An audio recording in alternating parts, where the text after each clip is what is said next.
900-100-800, teléfono que mantenemos abierto hasta las 4:30 de la mañana. Lo tenemos para Suena la Vida, para aprovechar también y charlar un rato con vosotros. Si, por ejemplo, como el otro día, estáis en un concierto y pasa algo y nos lo queréis contar en cuanto salís, pues bien, también os apetece contarnos cualquier percance o cosa que veáis. Estamos, como digo, en directo en el 900-100-800. Y ahora sí, por favor, que pase el gato pardo al que hemos invitado esta madrugada.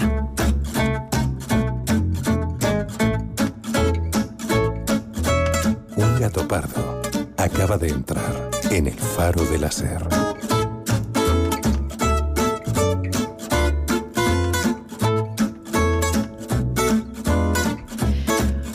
Buenas noches. ¿Qué seudónimo has elegido para que arranquemos esta conversación? Pues he pensado que puede valer garabato, la palabra garabato. Garabato. Vale. Preguntamos siempre a nuestros gatopardos por su relación con el mar, pero tú has citado Piedras Blancas, así que me gustaría que nos fuéramos a esos veranos, a esas vacaciones en casa de tus abuelos. Pues tengo recuerdos muy bonitos. La verdad es que ha pasado mucho tiempo, pero no hay una relación tan directa con el mar. Es verdad que hay muchas playas cerca de Piedras Blancas y íbamos concretamente mucho a la playa de Arnao, íbamos caminando por un camino que nos llevaba pues quizá una hora. Recuerdo, era un camino bonito, pues para un niño pues parecía aquello la jungla, ¿no? Ibas adentrándote un poco en el bosque y era una aventura llegar a la playa que estaba y sigue estando junto a una antigua mina, una mina submarina incluso, y tengo recuerdos muy bonitos de aquella época, ¿no? El mar es verdad que es algo que no he tenido tan presente, quizá como cualquiera. En los veranos pues vas a la playa y es algo que siempre es agradable y asocias con el verano, pero yo realmente soy de Oviedo, me he criado en Oviedo, es una ciudad de interior a 30 kilómetros del mar, pero no está tan definida, digamos, por el mar, no tienes esa relación tan directa o no te ha marcado el carácter como mucha gente que sí ha vivido en la costa y que lo necesita psicológicamente. Y no tengo esa necesidad, pero sí me recuerda mucho, obviamente, a los veranos en casa de mis abuelos, a los veranos actuales también, donde ahora sí que yo creo que tengo una relación más directa con el mar, tanto por razones familiares en La Coruña, donde voy mucho, en Llanes, en Asturias, y es algo que cada vez necesito más, sobre todo viviendo en Madrid. Es algo que te permite evadirte, que te permite tomarte la medida de las cosas, yo creo, de una manera muy sana, ¿no? Sales un poco de la jungla de asfalto y ves esa inmensidad y yo creo que te pone un poco en el mapa. Vale, ahora, después de esa imagen de los veranos de Oviedo, has citado, de la playa y esa caminata para llegar al mar, quiero que nos vayamos a un sonido que sería el de una máquina Olivetti.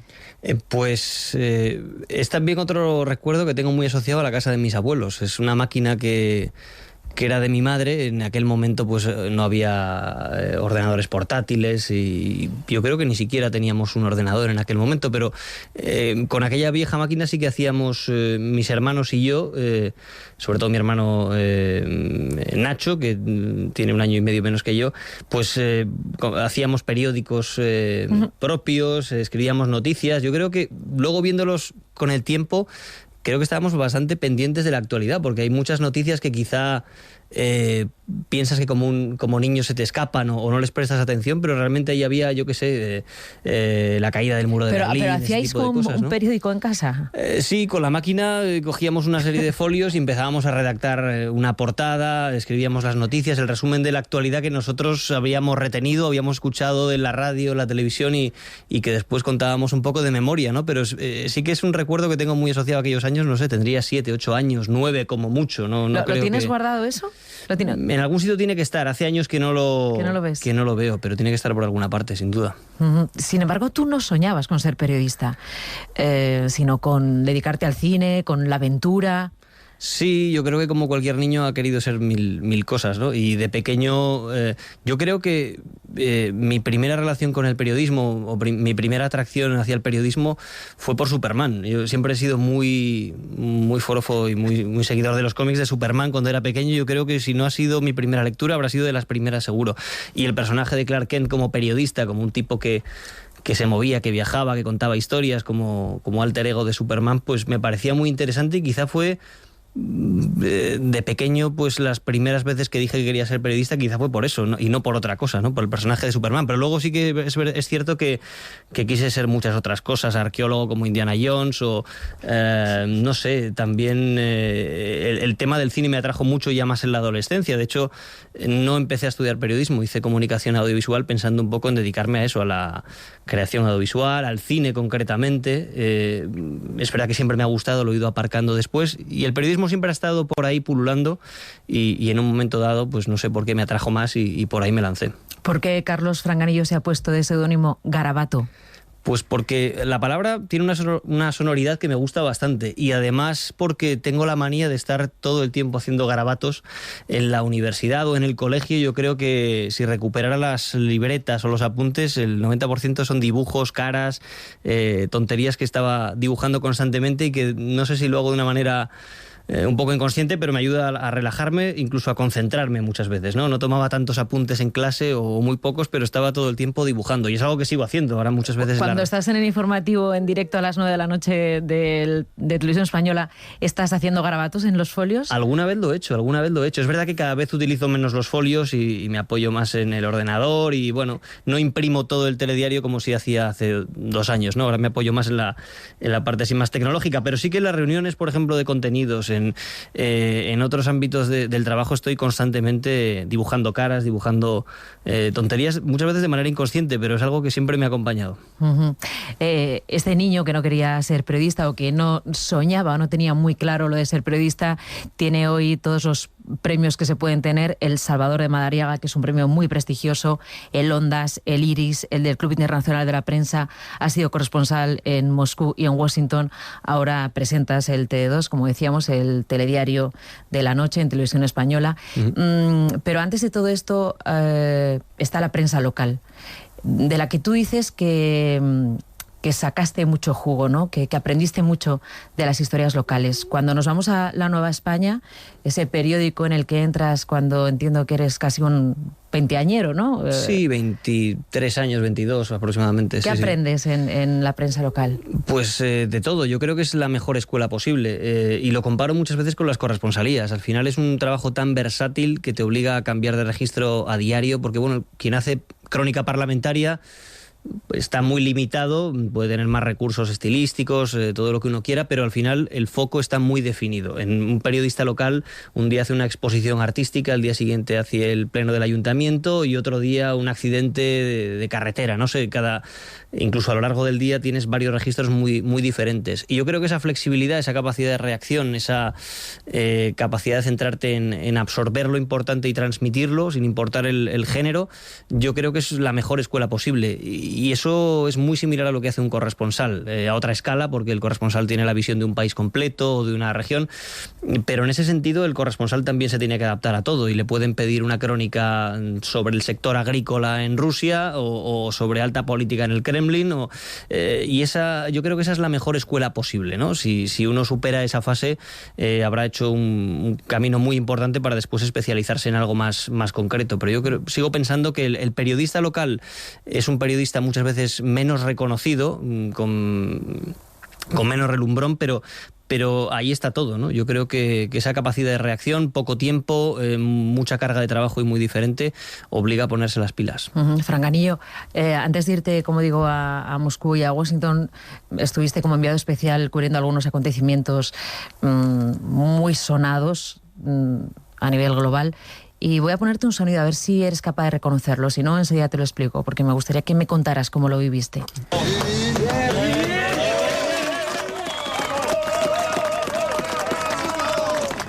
Sí, yo creo que lo identifico. Yo creo que es el rescate de los mineros en Chile, sí, en octubre de 2010, sí, hace ahora exactamente casi 10 años. Y fue un momento muy, muy bonito, porque es verdad que llevábamos... yo llegué allí en la fase final del rescate, cuando ya iban a salir prácticamente, y lo vivimos muy intensamente. Llevábamos días en la mina, con un horario totalmente opuesto al de España, trabajando casi 24 horas sin descanso en muchas ocasiones. Y ese momento en concreto, donde todo el campamento, los familiares de los mineros que estaban atrapados, lo estaban siguiendo. Llevaban más de 2 meses atrapados dentro de la mina. Exacto, eran 33 mineros que se quedaron ahí. ahí, todas sus familias estaban en el exterior, en un campamento que habían montado, estaban siguiendo ese rescate en directo por una pantalla gigante, ¿no? Entonces, esa sensación de júbilo, de una imagen además tan inédita, ¿no? Llevabas esperándola tanto tiempo. Yo creo que no viví la llegada del hombre a la luna, pero creo que fue algo similar, en ese sentido, algo que parecía una hazaña inalcanzable para el hombre y que la tecnología y el esfuerzo lo hizo posible y lograron rescatarlos. Fue una sensación muy, muy especial. Luego hay otro momento también que has definido como uno de los más duros, o que te sigue impresionando cuando lo recuerdas, que son los enfrentamientos que hay en Kiev en el año 2014. Tú estás en el Hotel Ucrania, enfrentamientos entre policía y opositores, y a ti y a los periodistas que estáis cubriendo ese acontecimiento os toca ver cómo llegan heridos y muertos al hotel, y me parece que alguna vez has utilizado la expresión los periodistas estábamos pálidos, ¿no? De miedo, de estupor, de tristeza, de susto, ¿de qué? Sí, yo creo que es algo que podías imaginarte, pero nunca eres consciente, a no ser que tengas experiencias previas. Yo no las tenía en ese sentido, yo ni me considero ni he sido un corresponsal de guerra, ni mucho menos, pero estás viendo cómo una serie de acontecimientos van llevando hacia el desastre paso a paso, cada día, hasta que de repente todo estalla y en cuestión de minutos o de segundos se va todo por la borda, ¿no? Y fue un poco lo que ocurrió. Llevábamos semanas esperando algún tipo de explosión, no de ese tipo tan violento, pero sí político, que se derrumbara el gobierno, como finalmente sucedió, pero de una manera pacífica, que ocurriera algo en ese sentido. Pero aquella mañana nos despertamos con detonaciones, con cánticos, con gritos, y de repente, en cuestión de un minuto, todo se fue de control y empezamos a ver escenas propias de una guerra, ¿no? En ese sentido, pues por mucho que te lo pudieras imaginar, te acaba sorprendiendo y te acaba desencajando, ¿no? Es verdad que también que ahí viví una situación un poco especial, porque estabas tan dedicado al trabajo y tan pendiente de recogerlo todo para la crónica del telediario que hay algo en tu cabeza que te hace reaccionar y trabajar. No es algo que te inmovilice o que te deje sin recursos, al revés. Sientes la necesidad de grabarlo todo, de recogerlo todo, de ver todo ese sufrimiento y toda esa emoción y toda esa intensidad, de absorberlo y trasladarlo a España, ¿no? Es algo que está tan vivo y que a la vez es tan desagradable que hay esa fuerza que yo creo que te mueve, perdón, y eso fue también una lección interesante. Carlos Fraganillo, cuando a uno le ofrecen una corresponsalía, la decisión, ¿en cuánto tiempo la tiene que tomar? Pues en mi caso, yo la tomé en cuestión de, no sé, una hora quizá. ¿En una hora decides irte a Moscú? Sí. ¿A cuántos grados bajo cero estaba en aquella época? No sé en qué estación llegaste a Moscú, o sea, cuando sales de España para irte allí a vivir. Llegué en pleno enero, me lo ofrecieron el día 1 de diciembre de 2010, me acuerdo, porque ese mismo día me fui a comprar libros sobre Rusia, etcétera, y más cosas, y tengo la fecha anotada y lo recuerdo bien. Y fue una cuestión de una hora decidirlo y decir que sí. ¿No hablabas ruso? No hablaba ruso. Ese mes de margen que tuve antes de viajar el 2 de enero a Rusia, pues lo utilicé para hacer un curso intensivo. Bueno, lo poco que pude aprender me sirvió para comprar el pan, pedir cerveza y algo más, pero bueno, no, una mínima supervivencia. Pero llegué en enero, el 2 de enero, ya digo, de 2011, a 11-12 grados bajo cero, oscuridad a las 4 de la tarde, un país del que todos tenemos una referencia, aunque sea, falsa o más cierta, pero que todo el mundo tenemos una idea en la cabeza, a veces un poco romántica y un poco siniestra también, ¿no? Cuando llegué allí, pues no sé, veía espías por todas partes, mafiosos, toda la gente me miraba mal, así lo percibía yo, todo estaba oscuro, hacía mucho frío, no dominaba el idioma, la cajera del supermercado me miraba con ojos de asesina. Entonces es verdad que los primeros días estaba un poco intimidado, pero bueno, es verdad que uno desarrolla, yo creo que cualquiera, una especie de sentido de protección y acaba haciéndose inmune a cosas que en un principio parecen muy hostiles. ¿Y cuando te vas a Washington? ¿Sientes que estás más cómodo en Moscú o en Washington? Me eché mucho de menos Moscú. Sí, fue una época muy intensa, profesionalmente muy rica. Te toca cubrir los 2 últimos años de Obama y el cambio a Trump, ¿no? Encima es que viviste una etapa convulsa, sin duda, políticamente, en Estados Unidos. Sí, no podía imaginarlo tampoco, pero es verdad que es otro tipo de corresponsalía. Muy interesante por todo ese cambio social y político que hubo, pero es otro tipo diferente, es una corresponsalía, digamos, más de moqueta, más política, más de pasillos, más de análisis del día a día en el Congreso, de la Casa Blanca. No tenía mucho que ver con lo que era Moscú, donde no estabas todo el día en el telediario, podías trabajar otros temas más secundarios, más sociales, más personales, y sin embargo, pues Washington estabas constantemente en las noticias y cuanto más se acercaban las elecciones, más, ¿no? Pero fue interesante ver ese cambio social que en principio parecía algo aislado en los Estados Unidos, después se ha visto que era, digamos, la punta de lanza de muchos cambios en todo el mundo, ¿no? Todo el mundo. Lo que ha ocurrido, lo que ocurre en Estados Unidos, y eso sí es verdad que lo había escuchado 1.000.000 de veces antes de viajar allí. Lo que pasa en la política estadounidense acaba teniendo un efecto cascada en la política mundial, aunque parezca tan lejos Europa, pero es totalmente cierto. Ocurrió con Obama, tuvo una trascendencia pues incluso en el nombre de partidos, ¿no? Podemos y el Yes We Can o la estética de Obama la han intentado emular prácticamente todos los partidos de uno y otro signo, ¿no? Y algo similar ha pasado con Trump, ¿no? Yo creo que ese efecto se ha visto muy claramente. La política ha perdido determinadas normas y ha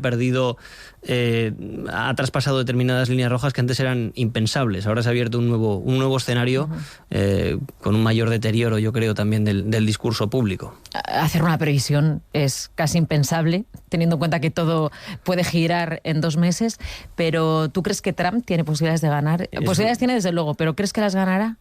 No me atrevería a hacer una apuesta, sobre todo porque quedan meses muy complicados. Octubre es un mes feroz en las campañas estadounidenses, donde se saca toda la artillería muy, muy sucia, y puede haber un vuelco, pueden surgir escándalos. Biden es una figura que tiene sus fragilidades también. Quién sabe si escándalos de negocios de alguno de sus hijos, etcétera. Hay temas pululando que quizá, si se activan de alguna manera y con efectos políticos, pues pueden definir la recta final de las elecciones. Nadie lo sabe. Estamos viendo en las últimas semanas también disturbios, violencia en las calles, que puede reforzar también la figura de Trump. Todo está muy abierto y ni siquiera en Estados Unidos, ni siquiera en España, en ninguna parte se pueden hacer cálculos ya a 2-3 meses vista, porque la vida fluye a una velocidad vertiginosa, ¿no? Ahora estás en los informativos de la tele cada noche. Yo creo que eres lo suficientemente conocido como para que todo el mundo diga, le conozco, pero probablemente no tanto como para que la gente sepa de qué, ¿no? Igual les suenas y piensan que eres de su antiguo instituto. Eso es así. Yo, vamos, al menos así lo noto, ¿no? Es verdad que muchas veces la gente se te queda mirando y yo pienso que no saben si eres el panadero del barrio o de algo te conocen. Es verdad que es una cara familiar porque al final estamos todas las noches saliendo en pantalla, pero... ¿Te da tranquilidad y te permite ser más libre el saber que no te reconoce todo el mundo a la primera? Porque eso en un par de años puede cambiar. Sí, yo trato de no agobiarme con esa idea, porque soy también bastante tímido y eso me incomodaría bastante, ¿no? Es verdad que la gente, las veces que se han dirigido a mí en la calle, pues siempre han sido muy, muy agradables y eso siempre es bonito. Pero me intimida un poco esa sensación. No la tengo de momento, yo creo que no he llegado ni mucho menos a ese punto y creo que es muy cómodo también no llegar a ese punto, porque te da esa tranquilidad. Tampoco en este momento tengo una gran vida social ni me expongo demasiado por otras cuestiones, pero eso tranquiliza también, ¿no? Y hasta ahora los mensajes de la gente cuando alguien se me ha acercado siempre han sido bastante cariñosos y eso está bien. El jueves pasado hablábamos del concepto minuto, hablábamos de lo eterno que se puede hacer un minuto. Entonces entiendo que a ti se te hizo eterno. Atención médica, volvemos a Moscú, Erika Reija. Joder, macho. Sí, ese me hizo... Me di cuenta en el momento que me habían cazado. ¿Qué situación, no? Sí, suele pasar y tengo que aprender. Todavía soy bastante inexperto en algunas cosas. Es verdad que llevo solo dos años en el plató. Te han pillado en algunas. Aquí el gesto también en la entrevista a Pablo Iglesias. Sí. Y a veces lo vivo con demasiada emoción. No me doy cuenta de que a lo mejor a la persona que está encargada de sonido pues no le he dado tiempo a bajar. A desactivarlo, ¿no? Pero bueno, ahí me cazaron con todo el equipo y el fallo es mío, ¿no? Un presentador también, y tú lo sabes muy bien, tiene que aprender a estar callado y bueno, a veces se cometen estos errores. Bueno, afortunadamente ha sido simpático, podía haber sido bastante peor. Mira, la pregunta que todo el mundo me hace, Carlos Franganillo, a mí, que hace 2 años que no estoy en Televisión Española y que yo te voy a trasladar a ti. La pregunta es, ¿qué tal están las cosas en Televisión Española?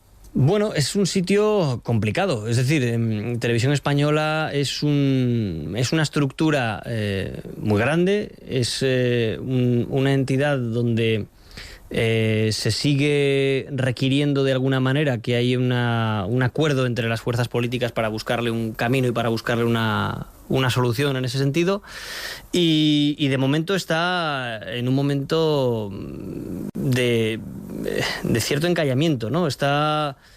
Yo creo que todos los profesionales de la televisión y de la radio públicas estamos un poco a la espera de que alguien dé salida, me refiero a las fuerzas políticas, que son las únicas capacitadas en este momento para hacerlas, para que haya un acuerdo, para que haya un consenso y de una vez por todas se dé el papel que requiere la radiotelevisión pública, que no sea objeto constante de las luchas partidistas, ¿no? Que muchas veces es lo que se percibe por parte de los trabajadores. Yo creo que quizá no existe esa cultura en España, no se desarrolló lo suficiente, quizá también ha habido experiencias de un mal uso en el pasado de los medios públicos de comunicación. Por todos esos ingredientes y por toda esa historia acumulada, yo creo que al final los partidos han utilizado constantemente a Radio Televisión Española como una herramienta en la lucha política para echársela en cara a quien está en el poder, y eso es muy nocivo, eso es muy peligroso, porque considero que tanto en la radio como en la televisión hay grandes profesionales y se hacen muy buenos productos, pero al final los políticos y los partidos acaban enturbiando muchas veces ese trabajo. Yo creo que en el 90% de las ocasiones de manera injusta. Entonces no le veo más salida que haya un acuerdo. Se habló de un concurso hace tiempo, por desgracia yo creo que se ha malogrado y es muy difícil sacar algo de lo que se trató de construir, pero alguna salida hay que darle. Yo creo que la radiotelevisión pública es necesaria, que tiene también o debería tener un objetivo de cara al exterior, de ser una herramienta de España para mostrarse al mundo, para contar nuestra manera de ver las cosas. Yo creo que ahí Radio Televisión Española tiene mucho hueco, se podría crecer mucho en ese sentido, pero antes tiene que haber una voluntad política y una voluntad también de no interferir, ¿no? Yo creo que estamos en un momento ahora de cierta deriva en muchas cosas por esa falta de voluntad política para darle un sentido a largo plazo. Eso tiene partes buenas y partes malas. Partes buenas, yo reconozco abiertamente que trabajamos con total libertad en el telediario. No tengo ninguna pega en ese sentido, pero sí que quizá se echa de menos que haya un proyecto a largo plazo. Eso no lo puede hacer una dirección provisional, porque no está entre sus cometidos. Debería de haber un plan a 6 años, a 10 años, de saber qué queremos que sea Radio Televisión Española, reformarla con un objetivo muy concreto y adaptarla a un entorno totalmente nuevo. Lo que todo el mundo debe plantearse es cómo es posible que esto siga encallado, gobierne quien gobierne, ¿no? Ningún político, como dices, da la sensación de querer que Televisión Española sea algo más que un instrumento de poder. Y claro, los profesionales se nota que tenéis que estar hartos ya, ¿no? Como lo hemos estado en los últimos años también. Sí, yo, no conozco a todos los trabajadores de Televisión Española, pero hay grandísimos profesionales que solo quieren hacer bien su trabajo, hacer un buen producto, cumplir con las expectativas que los ciudadanos demandan de su televisión y de su radio, y ese es el único objetivo. A veces es un poco desagradable verte mezclado en estas batallas, y insisto que se pueden cometer errores, todos los cometemos, y a veces pues puedes valorar mejor o peor una información o jerarquizarla mejor o peor, pero esa sospecha constante de intencionalidad, etcétera, que insisto, no creo que esté en la calle de la misma manera que está en el debate de muchos partidos políticos, pero acaba siendo un poco desagradable y un poco puede llegar a desgastar, ¿no? Bueno, 2 últimas preguntas. Una te la hacen los oyentes, ellos no saben quién eres, son preguntas que graban genéricas, que les pueden caer en este caso te va a caer a ti, pero le podría caer al invitado de mañana. Entonces, a ver qué se les ha ocurrido. Pregunta para el gato pardo. Si tuvieras que transformarte en uno de tus amigos, ¿quién sería y por qué? ¿Por qué sería? ¿Cuál sería la razón? Ascensión, desde Soria. En uno de mis amigos, es complicado, la verdad es que tengo buenos amigos que hacen cosas muy interesantes, la verdad, pero no se me ocurre ahora mismo. No sé, yo creo que cualquiera, conozco muchos de mis amigos, pues nos conocimos en Madrid, o algunos también de la época de Oviedo en el colegio, ¿no? Nos conocimos en un colegio mayor y cada uno ha ido tirando un poco con un rumbo distinto. Yo creo que ninguno es periodista, el único soy yo, ¿no? Y muchas veces, pues quizá añoro a aquellos que se han ido a sitios pequeños, con una vida tranquila, sobre todo después de lo que ha pasado con el confinamiento, con todo este lío y con lo difícil que se ha hecho muchas veces la vida en la ciudad, pues sí que echo de menos un poco a cualquiera de aquellos que se han ido a vivir a sitios pequeños, más tranquilos, con una alta calidad de vida. A veces Madrid puede ser una ciudad muy dura y eso sí que lo envidio a veces. Carlos Franganillo, ¿quién dirías que es el faro de tu vida? Menudas preguntas, la verdad. Hay que venir aquí estudiado. Eso es no sé, yo creo que sí, como para mucha gente su familia, sus padres, ¿no? Yo creo que es una respuesta muy recurrente y muy fácil, pero es que es verdad. Al final yo creo que lo que vives en la infancia y en la adolescencia te acaba definiendo, ¿no? Luego vienen otras muchas cosas y experiencias muy interesantes, pero donde se sientan las bases del carácter y de lo que es cada uno, yo creo que está ahí. Entonces el ejemplo que te hayan dado tus padres y tu entorno más inmediato, pues ahí está la clave de casi todo. Muchas gracias. Gracias, Mara, por habernos acompañado. Buenas noches. Un gusto. I listen to the wind of my soul. Where I'll end up, well, I think only God really knows. I've sat upon the setting sun, but never, never, never, never, I never wanted water once. No, never, never, never.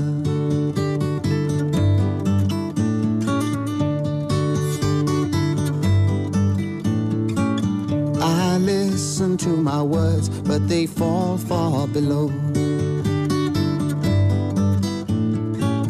I let my music take me where my heart wants to go.